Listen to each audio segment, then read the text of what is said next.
आप देख रहे हैं मुनाफे की तैयारी सीएनबीसी आवाज पर और आज से हम जुलाई सीरीज की शुरुआत कर रहे हैं। तो किन किन चीजों पर आपकी नजरें होंगी उसका एक ग्लिम्प्स आपने आशीष के जुबानी कल सुना था, लेकिन याद रखिए आज फ्राइडे भी है, तो अगले हफ्ते किन ट्रिगर्स पर बाजार की नजरें रहेंगी इस पर भी एक रिकैप ले लेते हैं आशीष के साथ। आशीष बताइए।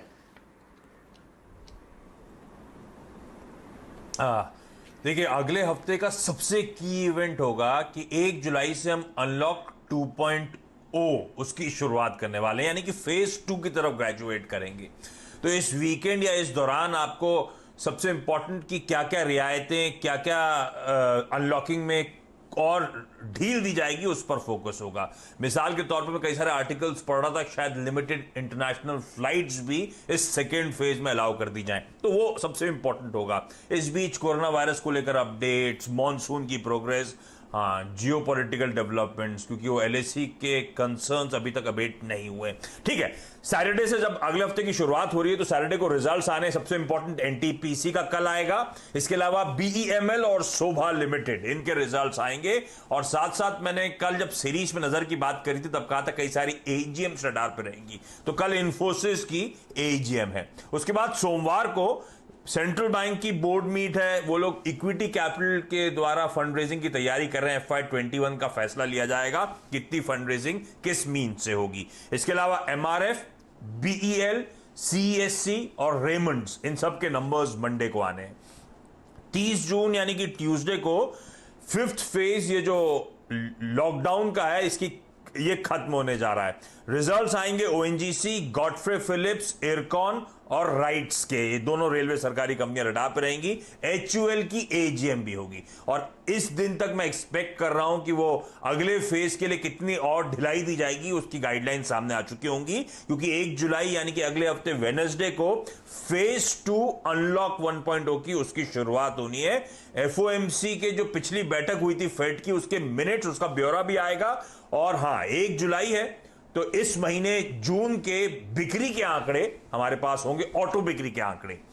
इसके अलावा थर्सडे को वीकली एक्सपायरी की तैयारी होगी। और हाँ, ये 1 जुलाई ऑनवर्ड रिजल्ट सीजन थोड़ा ठंडा पड़ेगा। हालांकि ये ध्यान रखें, सेबी ने मंजूरी दे दी है कि 31 जुलाई तक इस रिजल्ट सीजन को एक्सटेंड किया जाए, लेकिन पहले कुछ दिनों में आप ठंडा देखेंगे, उसके बाद सब्सिक्वेंट वीक्स में रिजल्ट्स वापस पिकअप होते हुए नजर आएंगे। क्यूज है जिसके ऊपर आपकी नजर होनी चाहिए, यानी एजीएम से भरा हुआ ये नई सीरीज रह सकती है। रिलायंस की एजीएम भी है। अच्छा, हम फिच की हमेशा बात करते हैं, रेटिंग एजेंसीज की बात करते हैं। भसीन साहब, रिलायंस पर आप हमेशा से काफी बुलिश रहे हैं, ये बताइए अब ये फिच की खबर को आपने किस तरह से रीड किया? उन्होंने long term foreign currency issue पर रेटिंग जो है वो अपनी अफर्म करी है, आउटलुक को उन्होंने स्टेबल बताया है, अपग्रेड दिया है, क्योंकि कंपनी ने बढ़िया तरीके से देखिए डेट को कम किया है। आरआईएल, क्योंकि आपने बैंकिंग स्टॉक्स की बात करी, बैंक्स और आरआईएल ये दो ऐसी चीजें हैं जो बाजार को फिर मजबूती दे सकती हैं। आपकी एक्सपेक्टेशंस इस एजीएम से क्या है और आरआईएल की इस खबर को आप किस तरह से रीड कर रहे हैं? तो हेमंत जी, याद करिए जब आप 8,500 पे जूझ रहे थे और 1220 का भाव था, तब आपको मैंने खड़े होकर कहा था 1800 का भाव दिख जाएगा। मुझे भी आसान था कि 2 महीने में हो जाएगा। And we come very close to 1800। तो ये Fitch and all the rating companies are generally people who follow once the water has flown under the bridge. ये आपको आना था 1400 पे कहने पे कि ये उसकी डेट रिडक्शन की आउटलुक है, बट यू डाउटेड इट। और उन्होंने 58 दिन में 1.5 लाख करोड़, ये कभी हिस्ट्री में नहीं हुआ कहीं भी वर्ल्ड में।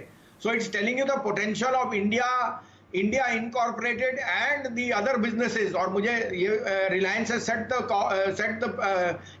the cat among the pigeon। मुझे उम्मीद है बहुत और कंपनियों में भी ये फ्लो आएगा, because ये de-alienation from China, not on any other region, but because of this negativity of COVID and other things, वो एक प्रोसेस रहेगा।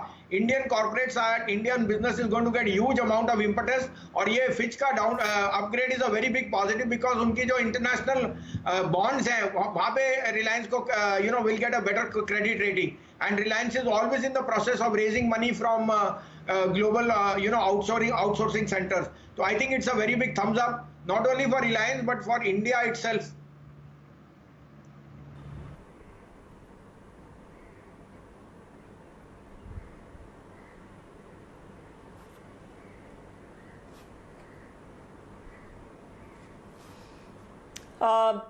ठीक है, तो ये रिलायंस की बात हो रही है। आज इस स्टॉक पर नजरें रहेंगी और पिछले एक महीने में आप देखिए स्टॉक ने ऑफ कोर्स आउट परफॉर्म किया है।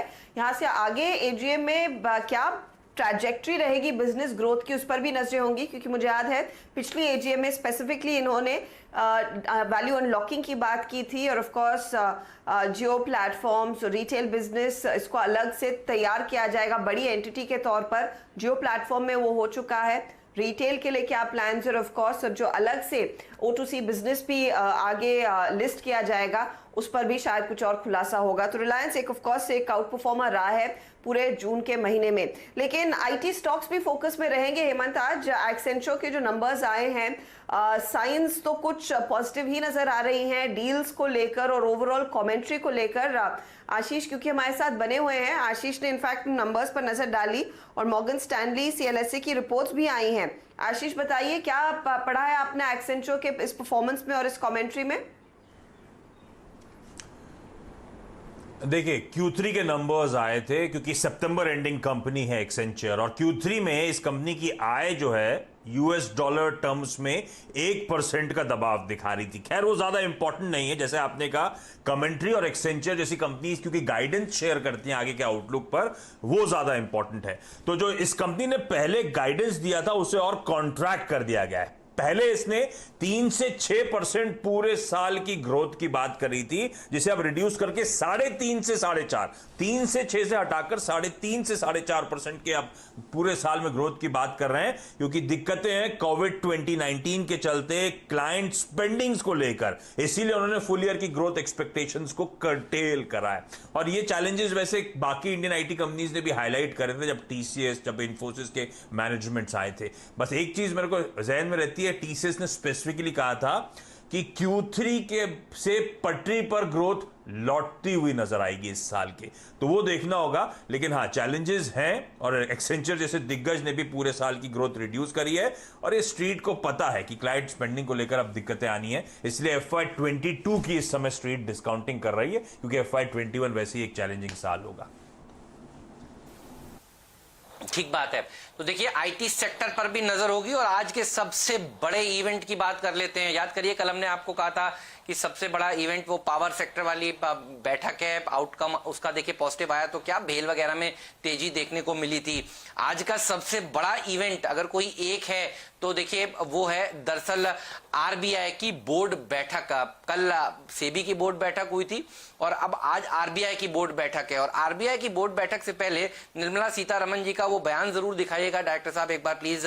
वो ये कह रहे हैं कि one time loan restructuring facility पर विचार हो सकता है, और ये स्टेटमेंट खुद देश की फाइनेंस मिनिस्टर ने चेन्नई के इंटरनेशनल सेंटर में वेबिनार में बात करी है। तो देखिए डॉट्स को जोड़ेंगे तो आज फिर होप बनेगी कि क्या एक राहत दी जा सकती है। और वो खुद कह रहे हैं कई दिनों से कि देखिए एमएसएमई को लोग जो लोन देते हैं वहां पर काफी सारा स्ट्रेस है। तो वन टाइम रिस्ट्रक्चरिंग के मायने क्या है, भसीन साहब से बढ़िया कोई नहीं समझा सकता, तो उन्हीं के पास चलते हैं। आज देखिए आशीष जी आपको कह रहे हैं वो जीवन खरीदिए, भसीन साहब कह रहे हैं आईसीआईसीआई बैंक इस सीरीज का बढ़िया स्टॉक रह सकता है, राजेश सतपुते जी कह रहे हैं एसबीआई के ऊपर रखिएगा नजर, और ये सब आज हमने 8 बजे कार्यक्रम की शुरुआत में करी है बात। तो देखिए सारे एक्सपर्ट चाहे वो टेक्निकल हो, फंडामेंटल हो, एफएनओ के विद्वान हो, वो एक सुर में कह रहे हैं कि बैंक्स और वीरू की कमेंट्री सुबह की सुनिए तो आपको समझ में आएगा कि बैंक्स पर ही फोकस होना चाहिए। भसीन साहब इसके मायने समझाइए दर्शकों को थोड़ा कि होगा क्या, हुआ क्या है और क्या एक्सपेक्टेशन करनी चाहिए आज। हाँ तो हेमंत जी, ये सारे बैंक्स ने पहले भी इसकी रिक्वेस्ट की थी कि बिकॉज ऑफ दिस कोविड आपने जो रिलैक्सेशन दिया है, वन टाइम रिस्ट्रक्चरिंग अलाउ करेंगे तो their books will get much more cleaner and they will be able to provide, माने उनके पास कैश ऑन हैंड ज्यादा बढ़ेगा रादर देन प्रोविजनिंग। साथ में जो एनबीएफसीज के लिए आपने मॉरेटोरियम के एक्सटेंशन नहीं दी, बैंक्स की ज्यादा क्रेडिट कहाँ जाती है, 60% of them flow into NBFCs and so on, उनके लिए भी बहुत बड़ा राहत। तो इट्स अ होल चेन जिसको रियायत मिलेगी and they will be able to balance their books, और कैश क्रेडिट के लिए और एक्सपेंशन के लिए और लेंडिंग के लिए बढ़ेगा। नहीं तो आप वापस उसको रिवर्स रिपो में डाल रहे हो। क्योंकि वो तो ये excess cash will give you little bit more risk taking capacity and will alleviate the stress which is there on the NBFCs. तो I think banks and NBFCs इस चीज से सबसे ज्यादा गेन करेंगे और ये सेंटिमेंटली बहुत पॉजिटिव होएगा। तो आप अच्छे एनबीएफसीज पकड़ लीजिए और अच्छे बैंक, जैसे आपको पता है स्टेट बैंक का जिक्र किया या आईसीआईसीआई या छोटे, इन सबको across the board this whole chain of lenders will do very well. और एनबीएफसीज में तो आपको वैल्यूएशन दिख ही रहे हैं कितने अट्रैक्टिव हैं, बट ये प्रॉब्लम रही है कि उनको मॉरेटोरियम का बेनिफिट नहीं मिला, और अगर वन टाइम रिस्ट्रक्चरिंग मिलता है तो it will, the banks money will flow into them with much ease.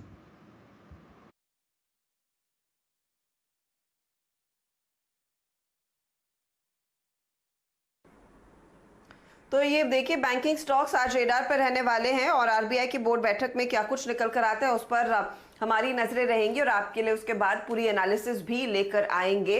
लेकिन ये एक सेक्टर है जो आज क्लोज क्वार्टर्स पर आपने ट्रैक करना है। चलिए, कई सारे सेक्टर्स और स्टॉक्स की बात की और जुलाई सीरीज की शुरुआती ट्रेड्स कैसे रहेंगे उसी पर हमारी नजरें रहेंगी। पहला सौदा में आप बने रहें। रुख करते हैं इस बड़े कार्यक्रम की ओर।